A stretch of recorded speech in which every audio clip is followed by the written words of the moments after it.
It's a pleasure to welcome Madeline Salter to this podcast. She's a young, new, and talented musician hailing from Halifax, Nova Scotia. Madeline, welcome to the show. How are you? I'm good. How are you? I'm doing very well. I understand that you split your time between Nova Scotia and Newfoundland, right? Yes, I do. My family lives in St. John's, so I'm back and forth between St. John's and I'm at school in Halifax right now. I see. So, are you Yeah. going to college? Yeah, I'm at the NSCC Music Arts program. hmm Yeah. And what year are you in? I'm going into my second year. Wonderful. And how Yeah. was your first?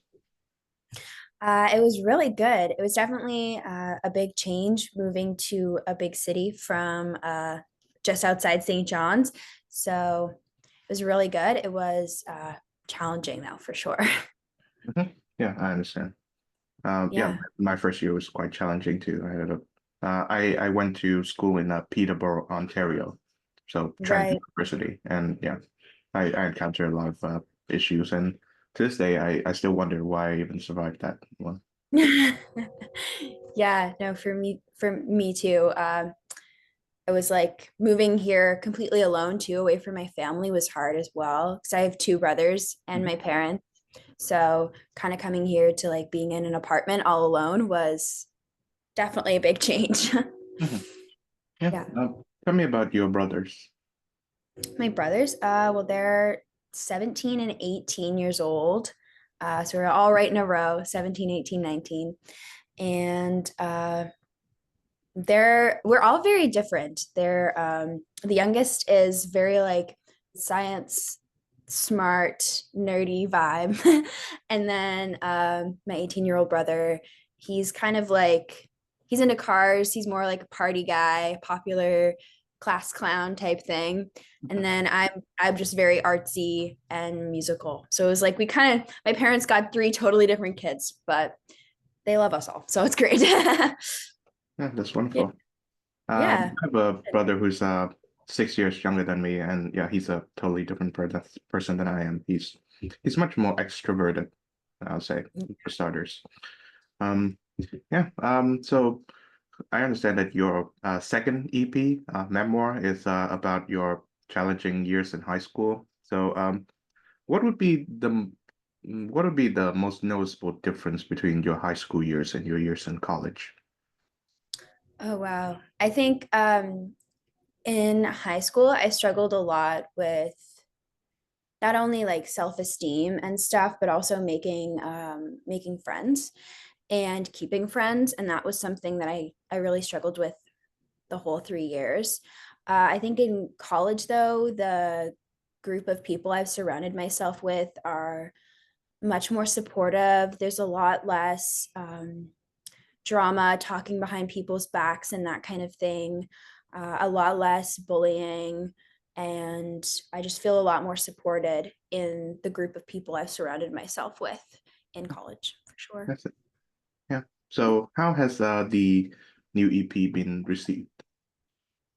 Oh, it's been great. I actually just found out this morning that it was playlisted on two of like the Spotify personalized playlists. So it's been added to their discography for day list and for like all of their mixes and stuff. So sometimes you'll come on, like you'll go on Spotify and it'll be like, oh, we have this day list for you. And I guess I got added to like be a possible person on that. So that was really cool. Mhm. Congratulations. It's been great. And um, yeah, I was on CBC radio when I was back home as well in Newfoundland. Um, and yeah, it's been definitely was much definitely did a lot better than the first EP in terms of like people actually hearing it. So that's really cool for sure. Mhm. Yeah, it's been awesome. Mhm. So, your first EP, the self-titled one, was it released when you were in high school? It was released the summer before I went into high school. So Oh, it was between grade 9 and grade 10. Yeah. okay. And yeah, what are some of the things that you've learned producing the second EP that you, I suppose, did not when you were producing your first? I think with my first, well, my influences changed a lot as well, between the first EP and the second. Um, I think that I took the second EP as a lot more of a cathartic release rather than the first EP was kind of like more fun pop, bubblegum pop songs and stuff, which is really great for being 15 years old and wanting to release something. But then after all my experiences and hardships, to I wanted to bring a bit more depth to my music, and that's kind of the beginning. Memoir is the beginning of that for sure. I see. So it's part of your mature records collection then. Yeah, yeah. There's more coming for sure, and there's a lot more depth that I want to get into, a lot more I want to talk about. But memoir is definitely like the dipping your toe in the water Hmm. for sure. I see. Yeah. I don't listen to too many I guess contemporary pop music, but I know that there are those like singers and performers who were famous when they were teenagers, and when they reach adulthood, they continue to make more music. I suppose Canada has Justin Bieber, and you have these Disney stars, Miley Cyrus and Demi Lovato, and some sort like that. I know that Sabrina Carpenter is really famous nowadays, and she was a Disney kid too. So I wonder if you listen to like a lot of their recordings, do you notice a difference between like the records that they recorded when they were teenagers versus the ones post adulthood? Oh my gosh, definitely. I think you can hear the growth in songwriting. For example, in Sabrina's from her old records to her new stuff. She's definitely matured a lot, and just her songwriting skills have gotten so much better, which is obviously to be expected. I mean, if you start releasing music when you're 13 versus when you're 26, it's going to be different. I think even with Justin Bieber, you can tell not only in his voice the changes, but I think also in the things that he talks about in his music changed a lot too. So Mhm. I Yeah. think it's totally normal for artists to grow and change with their music. And I think that that's probably the best part of it all is seeing people grow up and have different outlooks. Yeah. Yeah. So as a musician, do you welcome this growth and change with your own music? Yeah, I totally do. Change has always actually been um, a really big struggle for me. It's always made me really anxious, not knowing what's coming next and stuff. But I think as I've grown older, I've learned to welcome it. And I think I've found a genre that I really feel comfortable in now. But definitely when I was 13, 14 and recording that EP, I didn't know that this is where I would be today. So I've gotten a lot I've gotten a lot better at welcoming change, and I think that it's all a part of life. So it's beautiful to see other artists accepting it as well, Mhm. for sure. Yeah. Yeah. So yeah, you describe your brothers as not so musical. So to what extent are your parents musical people?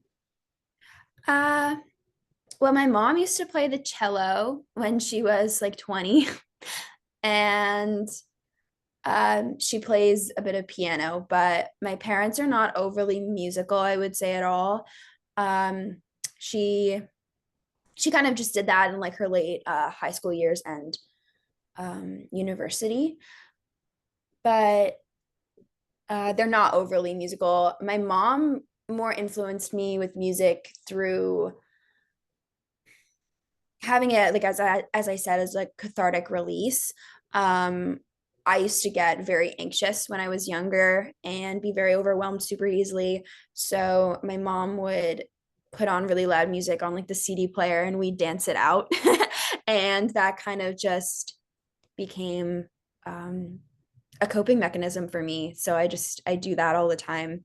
And I think that she was definitely more into listening to music than creating music. That's it. Yeah.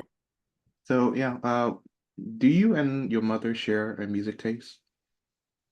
Oh my gosh. Yes, definitely. She was the person who showed me Alanis Morissette, Serena Ryder, Avril Lavigne, um, all of the amazing like late 90s, early 2000s artists that like she was really into like I always say this like angry girl music and I think that that really rubbed off on me long term. Mm-hmm. Yeah. Yeah. What is a special element in that milieu, 90s, 2000s pop music produced by women of that time? Sorry, could you just repeat the Yeah. beginning? Oh, yeah. What do you believe is special about like these artists like Alanis and Avril, I suppose? I think that Alanis and Avril, for example, are um, very true to themselves. They don't, they have like their own sound, they have their own image, and they stick to it. They do what they want to do, and they're not being forced by external factors to do what they think they should, which I think is really important for artists um, to do. So, yeah. Yeah, and I'm sure it's a bar that you hope to reach. Oh, definitely. It is a bar I hope to reach. I hope to be a unique and interesting artist, but I also want to be accessible and somebody that people can, oh my gosh, sorry, and somebody that people can relate to for sure. Yeah. So the problems that you encountered in your high school years, have they been subsided or have you become better at dealing with them? I think that most of them have subsided, but as like in terms of mental health and stuff, I've gotten a lot better at coping.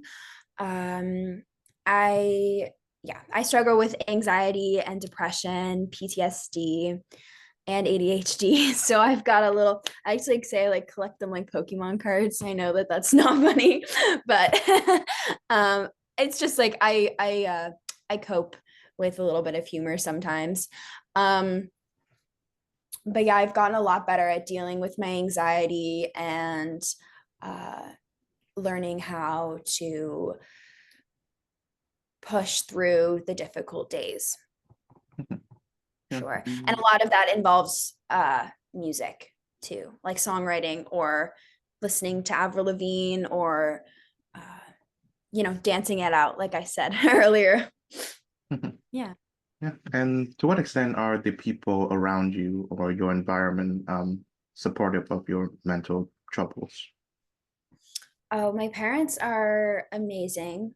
They're the greatest. I totally would not be where I am today without my mom for sure. She's my biggest support. Um, my brothers are great, even though they won't necessarily admit how proud they are of me. I know that they are, if that makes any sense. Just because, they're teenage boys and they're not gonna admit that to their older sister. But um I know that they're very proud of me too and supportive. My friends are all amazing. My best friend who actually lives back in Newfoundland still, she's incredible. And my boyfriend's great. I've got a great big circle of people to support me now, which is amazing. But when I was 16, 17 and writing a lot of these songs, I didn't really realize the support that I had. So like even from my parents and my family. So I strive to be a person that other people can kind of have as their support system when they feel like they don't have other people. They don't have anybody else.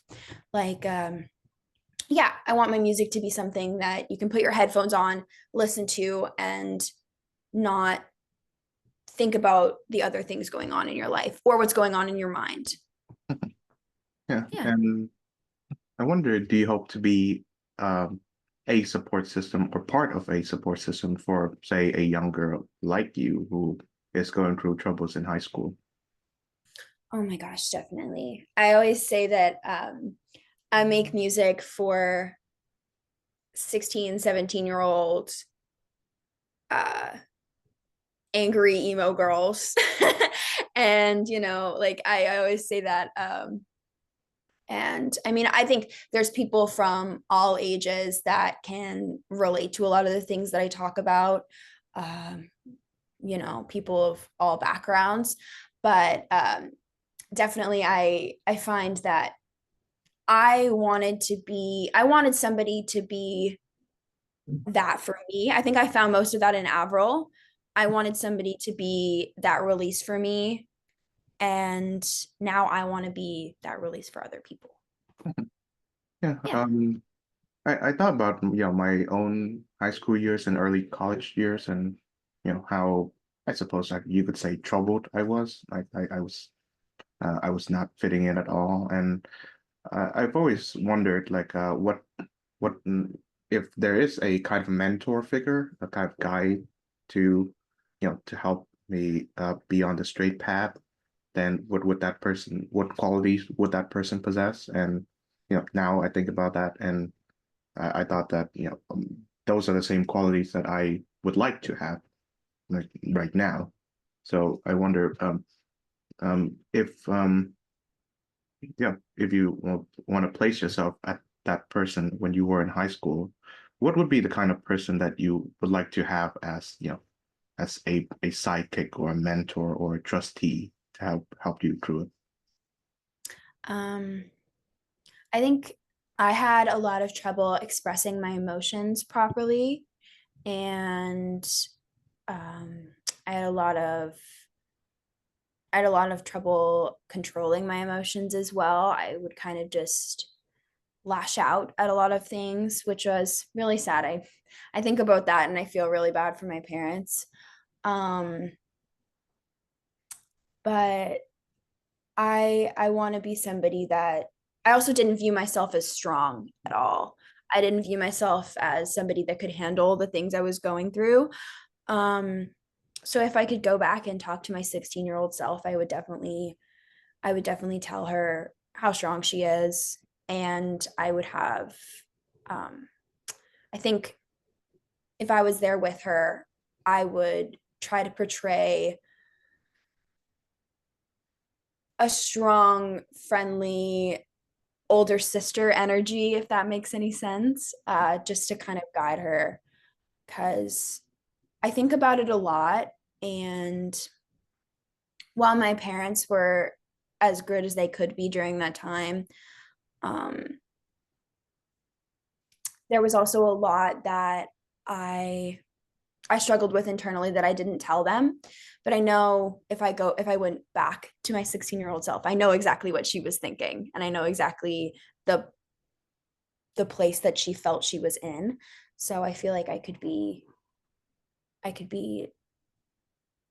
the most incredible mentor for somebody who's experiencing similar things. Mhm. Yeah, and from what you've told me, I would assume that you are the firstborn, of the family, right? Yeah, Yes. yeah, same here. So I always thought that firstborn kids they go through the trouble so that the second or the thirdborn do not have to, and I think true to it. From my experience, I think that my brother also has a lot of issues, but I don't think he goes through it in the same kind or even the same kind of severity as I do. Um, so yeah, I'm glad for him, but at the same time, it's a kind of cross that firstborns like you and I have to bear. Yes, it definitely is. But I would definitely take that over having my brothers have to experience the things I have for sure. I would do it for them over again. 100%. I'm sure you do. I'm sure. I'm Yeah. sure. Well, yeah. You have a song in your new EP titled "Hold Me While I Cry," and it doesn't seem to be a happy song. I've listened to it, and it's a wonderful song, but it's definitely not a cheerful one. Not, unlike your previous the previous songs in your EP. Um, Yeah. yeah, I wonder to what extent is loneliness a motivating factor in your songwriting process? Well, throughout my school years, like junior high, high school, I spent a lot of time alone in my room. And I think that Hold Me While I Cry was the way I like to think about that song is I think about it as the breakdown. Like this is Shit Show is like, okay, I'm angry. The last song is like I'm kind of like over it, but I'm like still a little bit pissed off. And Hold Me While I Cry is the breakdown itself. So I had a lot of times throughout junior high and high school where I had those breakdowns um, completely alone and felt completely alone. Didn't feel like there was somebody I could really, really go to talk about it. So the reason for Hold Me While I Cry was to, be cathartic, express those emotions that I had. But the reason for releasing it was to hopefully help somebody else feel like when they're in that situation that they're not alone and that there's other people that understand the way that they're feeling. It's, Yeah.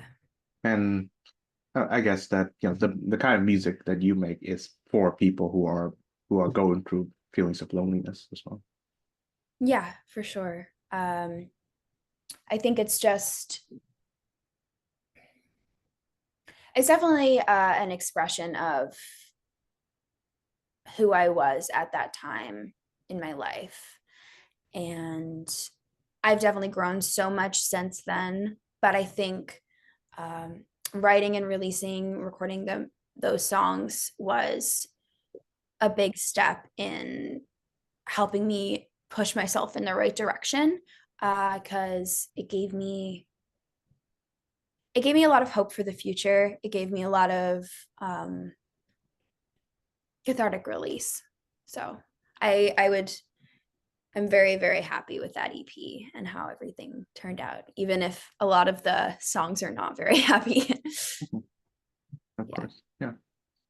Um, so looking back on your high school years, do you wonder how did you even manage to survive it all? Yeah. I think that there's a lot of times where um, it was pretty close calls. Um, my mom, my mom genuinely, there was a while there that my mom genuinely didn't think I would graduate high school. And that was really hard um, for everybody in my family, for me too. Um, I look back on it and I realize how strong I am for enduring all of that at such a young age, for sure. Yeah. Yeah. First, I'm very sorry to hear that. Yeah, high school it can be very bad for many people.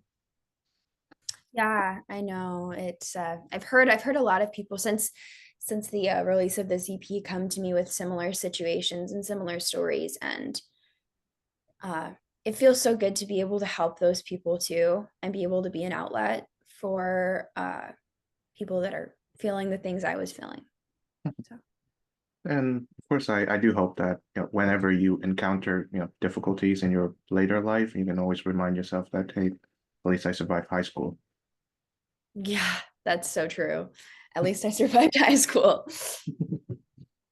Yeah, uh, I remember music was a really big part in me, going through my high school experience as well. I remember distinctively listening to Neil Young, his like 70s catalog. I think it was after the Gold Rush and Harvest and Rust Never Sleeps. I just listened to that every day. And they do not speak directly to what I'm feeling, but uh, they speak to my sensibilities in a way that I cannot really express in words. And I'm sure that your favorite artists do that to you as well. Oh, totally, they do. I love Nessa Barrett. I was listening to her a lot during that time as well. And it's like all of her songs, when I put them on, I'm like, oh my gosh, that's exactly how I feel. That's like it's like she read my diary and she like wrote an album about it. And it's just, yeah, I love it's a really intense feeling to feel that when you listen to somebody else, a different artist, but it's also really comforting. Yeah. I know that you mentioned to me some of the diagnoses that you've received, and I did went through a period of depression and anxiety, and I'm still sort of living with that. Um, and of course, I would assume that like me, you're taking some sort of a medication to help with that. Um, and but for me, I think the core of it all is that you have a great deal of difficulty in, I guess, regulating your emotions, how to channel it in a less negative direction, or you channel it in a different outlet like music to like a safe environment to do so. Um, so of course, the medicine that you are taking may help a bit, but I think the essence is to learn how uh, these negative emotions that you have, you can either learn how to keep it in on the level or to channel it in a safe environment. So yeah, either or both of those. What have you learned to accomplish both of these? Yeah, I think therapy is important as well, and talk therapy. And yes, being on medication totally helps. And it's something that I think, people shouldn't be afraid to talk about as well. If their doctors prescribe them something, I think that that shouldn't be a taboo type thing to talk about.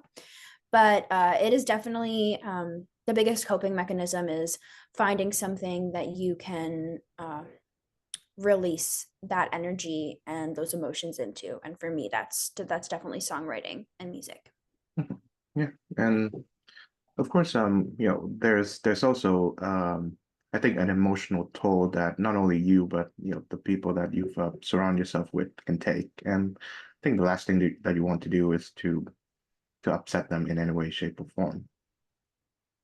Oh, definitely. I think that there's been a lot of situations where especially my parents have really got the brunt of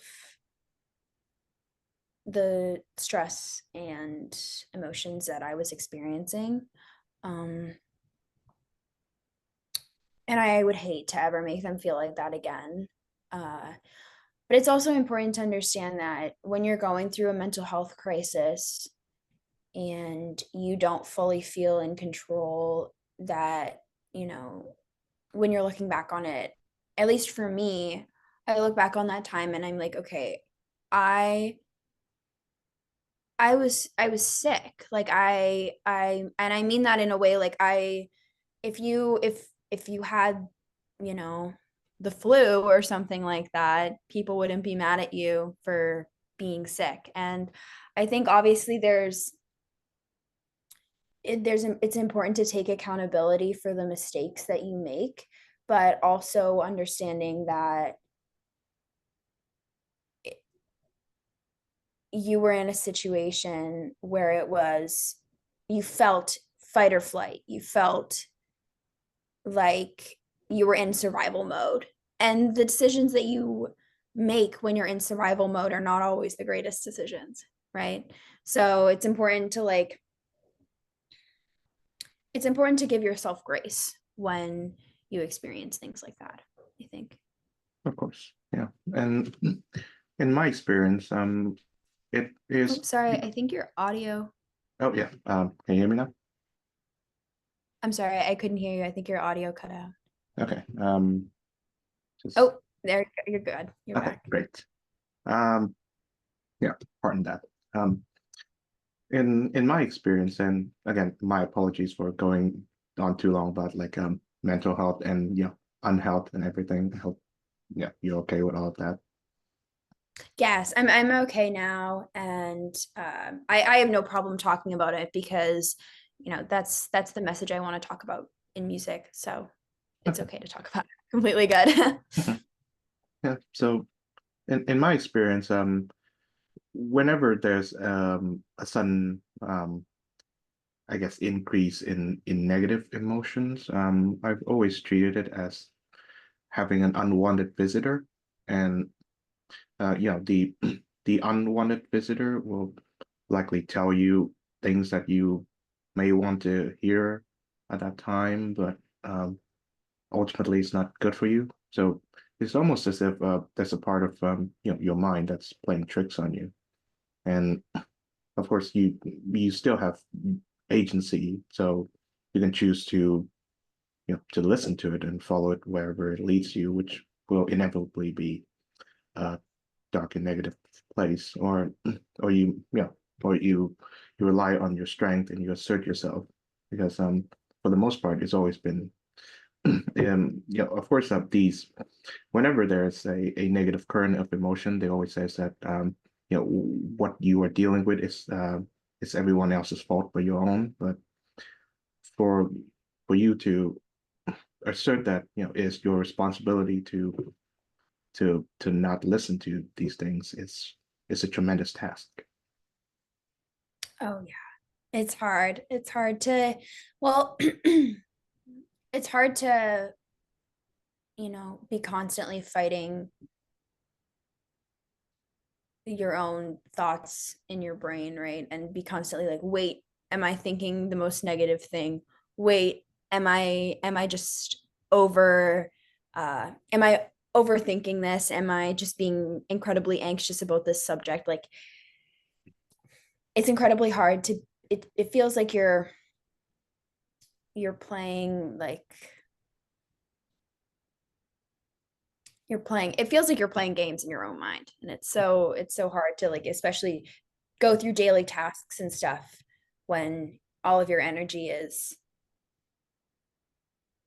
fighting internal struggles. Yeah, Yeah. I know this sounds like a pop psychology concept, but do you have a happy place that you can go to? A lot of people actually ask me that, like a happy place. I think in all honesty, I know that it sounds kind of cliche. You hear a lot of artists say this, but my happy place is performing. My happy place is on stage. Um, or in the studio or something working um, on a new song. I think performance is so incredible because of the ability to connect with the audience. And I think you can play a lot off of your audience too as a performer. Like the energy that they are giving you is so important.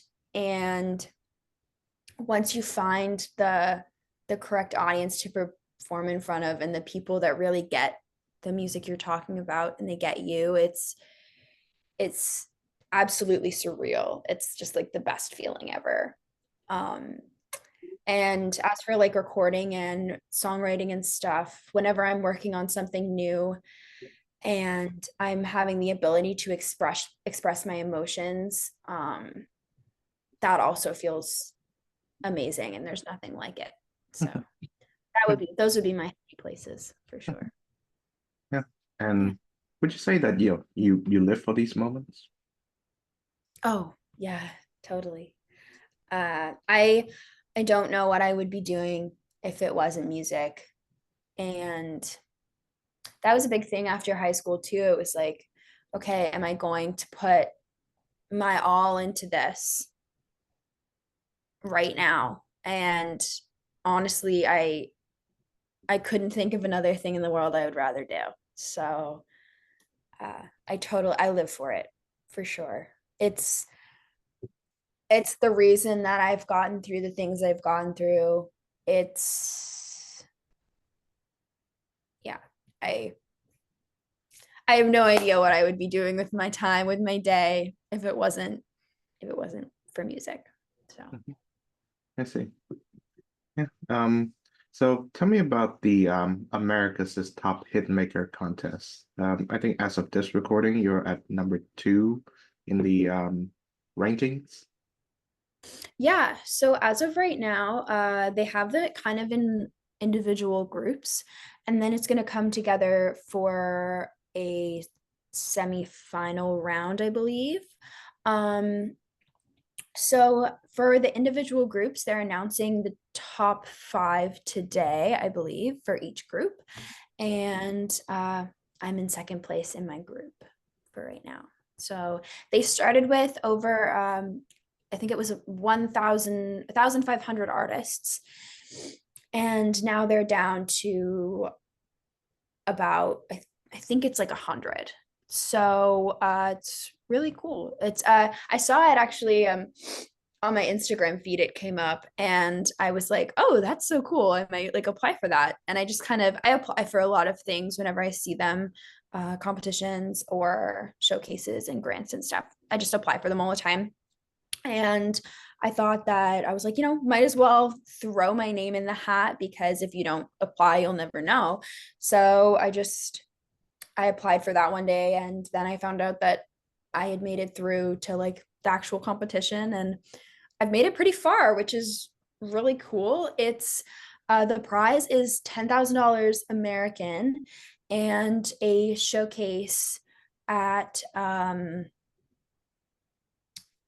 the this concert showcase in Austin, Texas.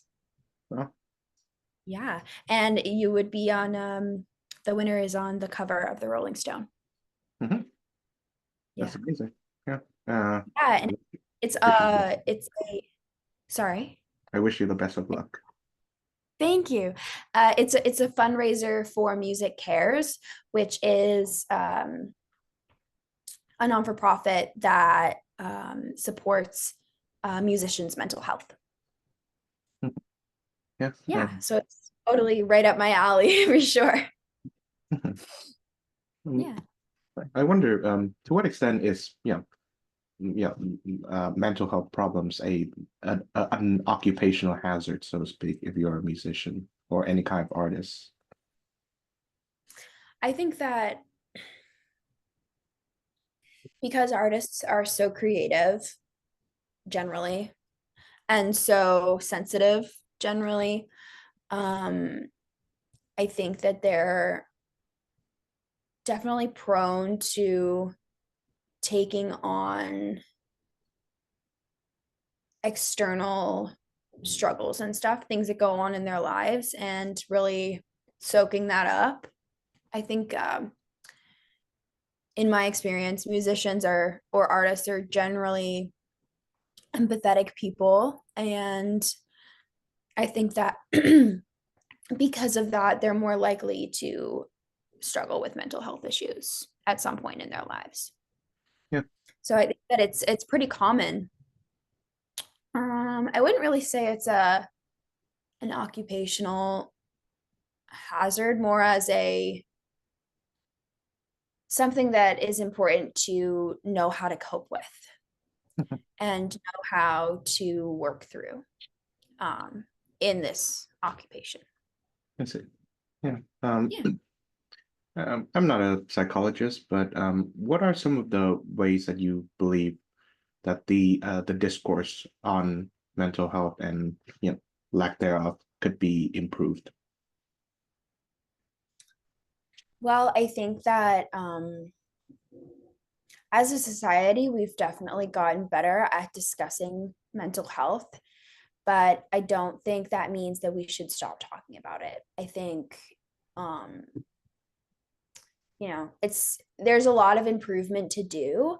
Uh, there's also the understanding that, mental health is not just something that you can see on somebody. You don't know for a fact.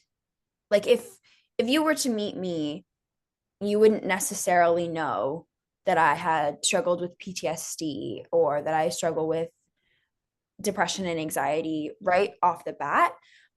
Sometimes there are signs that you can see in people for depression and things like that, but it's not a visible illness like some things are. And I think that uh, the more we talk about it, the more that we discuss it as a society, and um, the more awareness we bring, the better it is for people that are going through difficult times. Yeah. Um, I would say that something that is a mark of progress is how people stop defining themselves based on whatever struggles that they're going through. Something like I am an alcoholic, or I am depressed. People just say I have depression, or I am struggling with, alcohol problems, or whatever. It it puts a layer of remove from whatever they are going through at that time, and it reinforces the image of themselves, and also to other people that you are a full person regardless of these things. Exactly. Person before the disorder is definitely uh, very important. I wouldn't want people to say, like, oh, she has depression, like she is depressed. Like I wouldn't want people to say like she is depressed. I'd be like, oh, like I'd rather people say, oh yeah, that artist Madeline, like she talks about mental health issues and she talks about her struggles. Do you know what I mean? I would rather people, you know, put the barrier between, because I am so much more than the things I've gone through in with things I have struggled with. I am, you know, I'm a daughter, and I'm a sister, and like I'm so many other things. I'm a friend, I'm a girlfriend, I'm so many other things. I'm an artist. A I'm a teenage girl. I am so many other things other than somebody who has, or somebody who is depressed, or somebody who has anxiety. Yeah, of course. Yeah, language matters. Language definitely matters. It's 100%. And that's also a thing that I think we need to keep talking about. And the more people are aware of that, I think the more change will come. Okay. So, final question. I'm sure you've answered it somewhere in this dialogue that we had, but what does music mean to you? Wow.